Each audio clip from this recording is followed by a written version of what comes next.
Hello, in this video I show you how to change your voice in Sony Vegas Pro.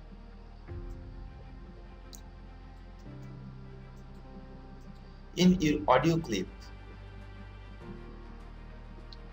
click in Video Effects and select Pitch Shift.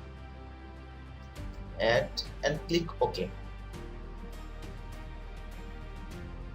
Then increase your shift pitch by 4. Let's see what happens. Less 200D. And this video is going to be shot entirely on a different smartphone camera than the first one. This is the Google Pixel XL camera. This is Maybe you recognize the difference.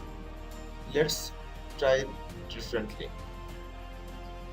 Click again in Event Effects. Click on Pitch Shift, Add and OK. Now we change this from 0 to -4.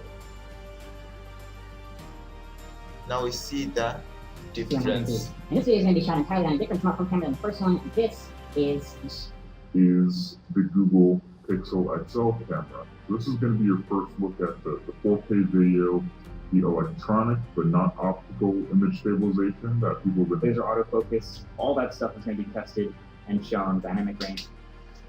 So in this way, we can easily change our video voice.